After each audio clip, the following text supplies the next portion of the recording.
Hello friends, आप में से बहुत सी फ्रेंड्स का कहना है कि हम तैयार हैं, हम पढ़ना चाहते हैं और अपने लिए कुछ करना चाहते हैं और आगे बढ़ना चाहते हैं। लेकिन बात आती है कि अब इस पूरे दिन को इफेक्टिवली यूज कैसे करें, क्योंकि ढेरों काम होते हैं। इसमें से रोज सोचते हैं समय निकाल लें, लेकिन वो निकल नहीं पा रहा है।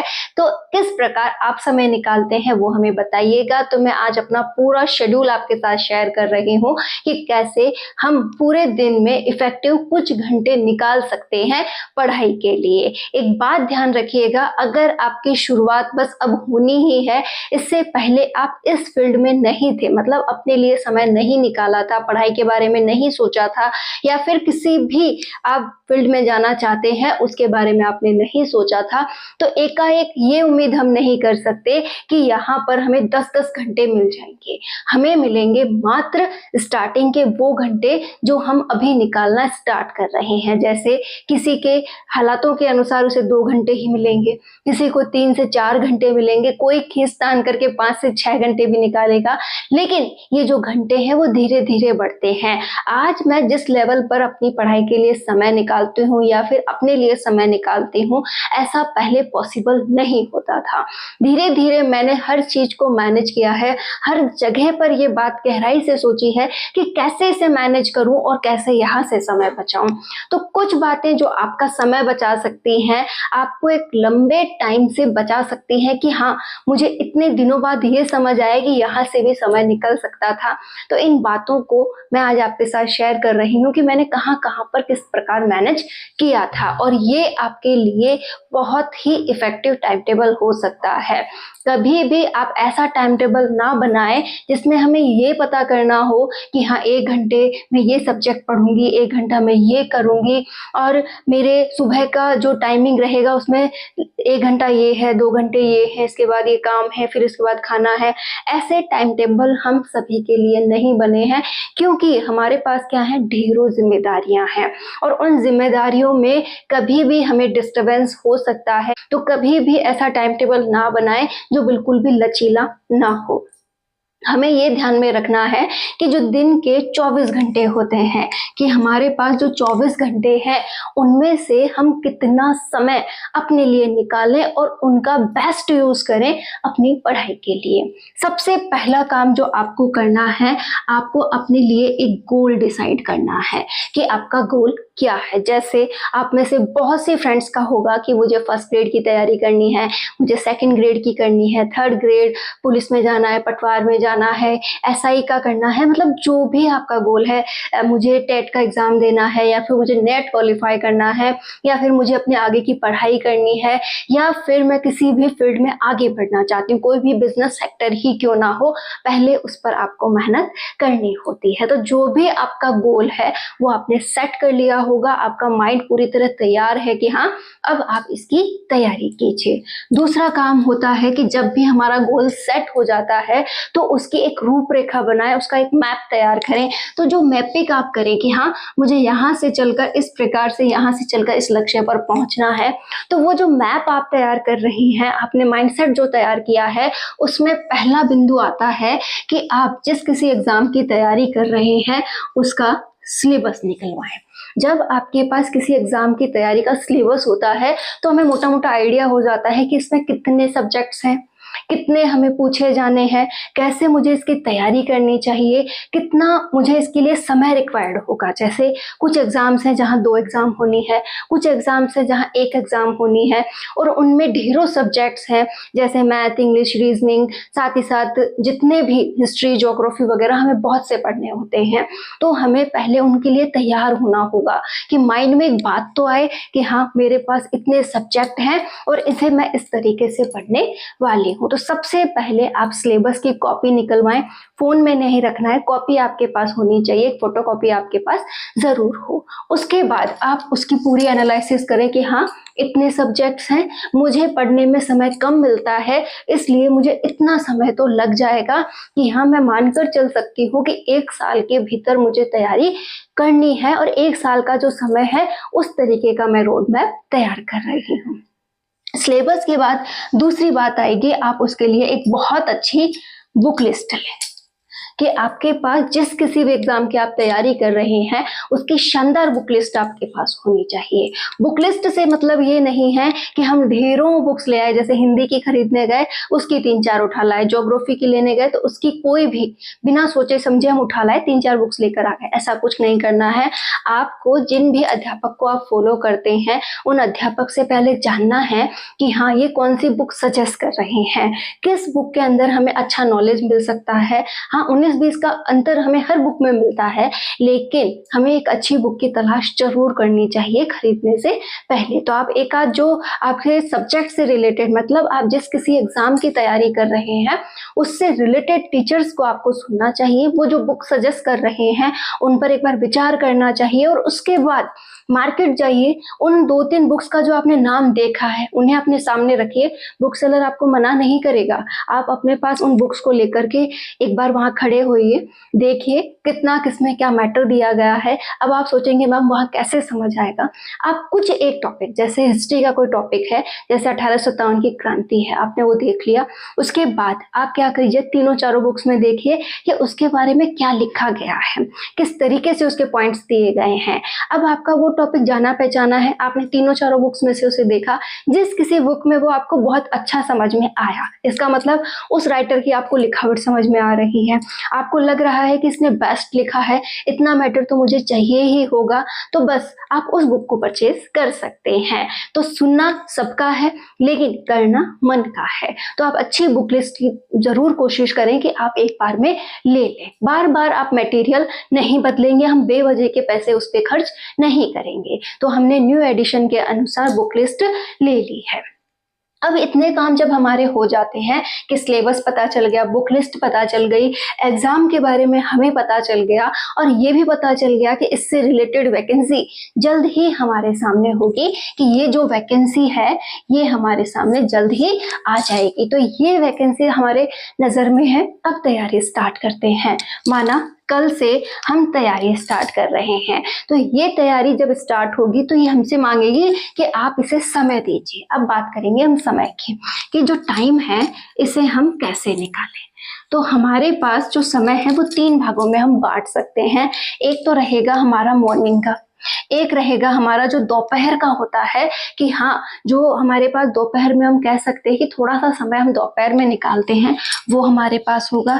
एक हम मान सकते हैं कि थोड़ा सा इवनिंग वाला टाइम हमारे पास होगा और थोड़ा सा हमें नाइट का टाइम मिलने वाला है। तो यहाँ हमने 4 भागों में इस समय को बांटा है। अब जो बात करें सुबह की, तो सुबह सुबह उठकर हम थोड़ा समय निकाल सकते हैं। जैसे मैं अपनी ही बात करूं तो सुबह 4 बजे के समथिंग अगर आप उठ जाते हैं तो सुबह 4 बजे से लेकर 5 बजे तक, कि सुबह 4 बजे से लेकर 5 बजे तक आप कोशिश करके 1 घंटा जरूर निकाल सकते हैं।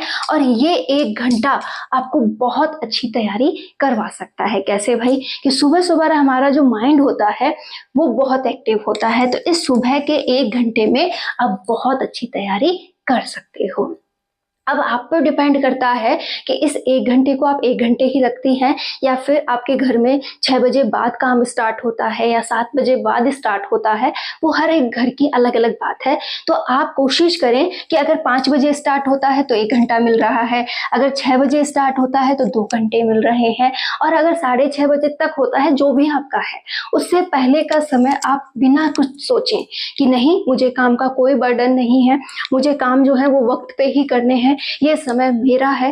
देखिए हम महिलाओं में ये कमी सबसे बड़ी होती है कि हम क्या सोचती हैं कि चलो अपने काम पे ही फोकस करते हैं, अपने काम पे ही ध्यान देते हैं, और हम कहाँ खो जाते हैं, इस समय को भी काम में ही लगा देते हैं और अपने लिए समय निकालना भूल जाते हैं। आप कोशिश ये करें कि यहाँ दिमाग में एक ही बात हो कि मुझे पहली प्रायोरिटी मेरी पढ़ाई को देनी है, और इस सुबह के समय का उपयोग मैं किस में करूंगी? केवल और केवल पढ़ने में करूंगी। काम मेरे वैसे ही चलेंगे जैसे आज तक चलते आए हैं। लिया, तो आपने ये 2 घंटे 1 घंटे जो भी सुबह मिला वो आपने निकाल लिया। और ये हमारे पास क्या रहेगा, बेस्ट पॉइंट। कैसे कि देखिए, हमने सुबह सुबह पढ़ा, बहुत अच्छी माइंड में एक हमारी थॉट आ गई कि हाँ मैं कुछ कर सकती हूँ, क्योंकि मेरा दिन इतने अच्छे से स्टार्ट हुआ है, मैंने बहुत अच्छी स्टार्टिंग कर दी। यहाँ पर 2 घंटे में माना आपने पूरे फोकस के साथ आधा घंटा पौन घंटा पढ़ाई की थी, एक आध टॉपिक आपका कंप्लीट हुआ था, कॉन्फिडेंस जो है वो स्ट्रांग हुआ था, और अब आप आगे बढ़ने को तैयार हैं। माना आप 6 बजे काम स्टार्ट कर देती हैं, 6 बजे से लेकर 11 बजे तक अगर आप घर के काम करती हैं, ठीक है, यहाँ 11 बजे तक मेरा एक बार का सारे काम कंप्लीट हो जाते हैं, सभी प्रकार के घर के झाड़ू पोछा किचन का सब कुछ मैं करके फ्री हूँ, ठीक है।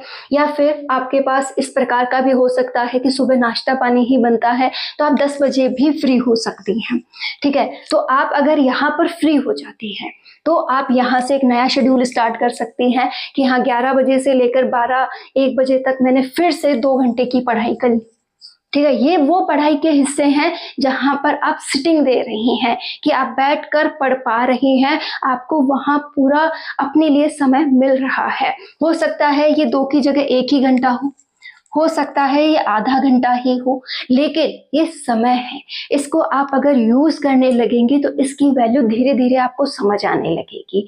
यहाँ पर ये जो काम का समय था जिसमें आपने पढ़ाई बंद की थी और आप पढ़ने के साथ यहाँ पर काम करने आई थी, इसका भी आप यूज कर सकती हैं। कैसे कि जो भी आपने पढ़ा था उसे आप काम करने के दौरान रिवाइज कीजिए कि हाँ मैंने ये पढ़ा था। आप बर्तन साफ कर रही हैं और साफ करते करते ही आपके माइंड में चल रहा है, हाँ ये ऐसा था, ये ऐसा था, अरे ये भूल गई मैं, जल्दी से वहां से निकलना है, एक बार आना है और देख कर जाना है, अच्छा ये था क्या। बस उस टॉपिक को आपने वहां से एक बार देखा, फिर से जाके अपने काम पे लग गई और उस पॉइंट को रिवाइज किए जा रही हैं, तो कहाँ भूलेंगे, नहीं भूलेंगे।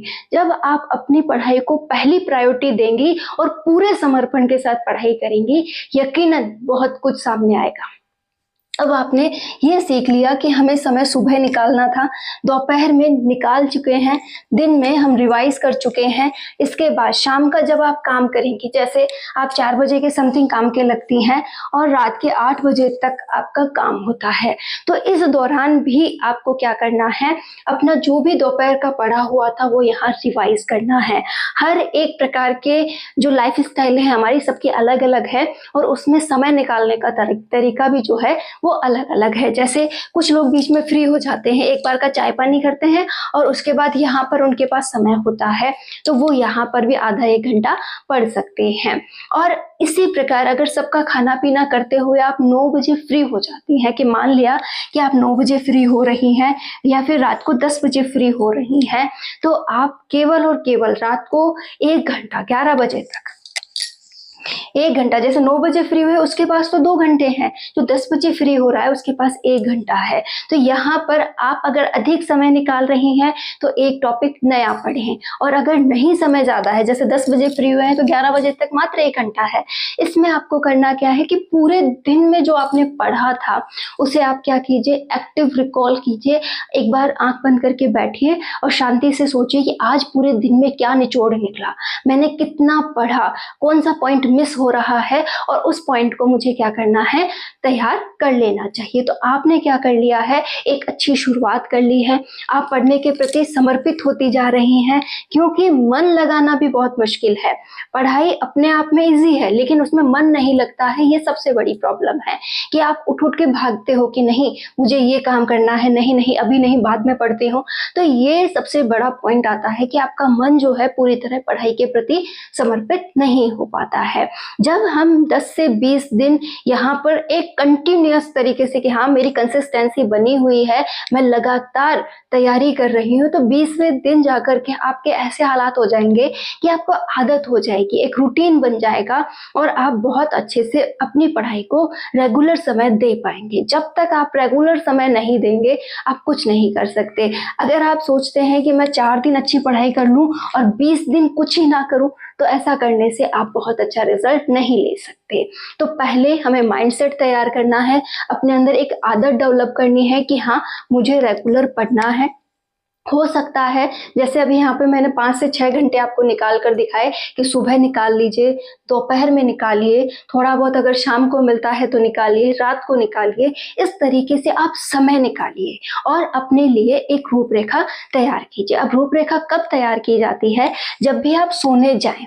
सोने जाने से पहले ये डिसाइड करें कि हाँ, मुझे कल क्या पढ़ना है। जैसे मेरे 4 टॉपिक हो सकते हैं, मेरी कैपेसिटी इतनी है कि मैं 4 टॉपिक कर लूंगी घर के काम के साथ। तो उन 4 टॉपिक्स को आपने देखा, समझा और माइंड में एक रूपरेखा बना ली कि हाँ, ये 4 टॉपिक कल को तैयार होने चाहिए। और अगर आपके पास समय है तो आप लिख कर भी तैयार कर सकते हैं अपने लिए कि हाँ, ये 4 टॉपिक मैंने लिखे हैं, इनको मैं कल जो है तैयार करने वाली हूँ। तो हर एक बात आप ही पे लागू होती है कि कैसे आप पढ़ाई को प्राथमिकता देती हैं, कैसे आप अपने पूरे दिन का इफेक्टिव यूज करती हैं और कैसे अपने लिए समय निकालती हैं। ये कहना बहुत आसान होता है कि मेरे पास समय नहीं है, मेरे पास कोई सपोर्ट करने वाला नहीं है। अगर आप मन से चाह रही हैं तो धीरे धीरे ही सही रास्ता निकलने लगता है। और हमेशा ये ध्यान में रखिए, परिवर्तन एकाएक नहीं होते, लेकिन एक दिन जरूर होते हैं। चाहे आप आज उसकी स्टार्टिंग करते हैं तो कुछ दिनों बाद आपको उसमें परिवर्तन दिखाई देने लगेगा। आज अगर आपने मन बनाया है, कल से आप उसके ऊपर थोड़ा थोड़ा काम कर रही हैं, तो आप क्या पाएंगे कि हाँ, अब हालात कुछ बदले हैं, मुझे इस सिलेबस का कुछ हिस्सा आने लगा है। और यही धीरे धीरे आप में कॉन्फिडेंस लाएगा कि आप बहुत कुछ कर सकती हैं। और यही कॉन्फिडेंस आपको कब सफलता दिला देगा आपको पता भी नहीं चलेगा। लेकिन इस बीच आप अपना धैर्य ना खोएं, अपनी परिस्थितियों को अपने ऊपर हावी ना होने दें। आप भी सक्षम हैं। याद कीजिए उन पुराने दिनों को जब आप एक स्कूल गोइंग स्टूडेंट होती थी, कॉलेज जाने वाली स्टूडेंट होती थी, आप में ढेरों सपने हुआ करते थे और धीरे धीरे आपने उन सभी सपनों को खो दिया, अपने आप को एक ऐसा व्यक्ति बना लिया जो पूरी तरह से हारा हुआ है, पूरी तरह से ये सोच चुका है कि मेरा कुछ नहीं हो सकता। तो आप पाएंगी कि अब भी वक्त है, अब भी कुछ नहीं बदला है, मेरी सोच को मुझे ही बदलना है और धीरे धीरे मुझे ही आगे बढ़ना है। और ये यकीनन वो पल होता है जब इंसान अपने आप को गढ़ना स्टार्ट करता है, अपने आप को बनाना स्टार्ट करता है। आप सभी भी बहुत सक्षम हैं, बस अपने आप को कमजोर बनाना बंद कर दें, अपने आप को हिम्मत देना स्टार्ट करें। लगातार आगे बढ़ते हुए आप बहुत कुछ कर लेंगी, इसी उम्मीद के साथ कि आज से आप समय निकालेंगी, अपने लक्ष्य को समय देंगी और लगातार आगे बढ़ती रहेंगी।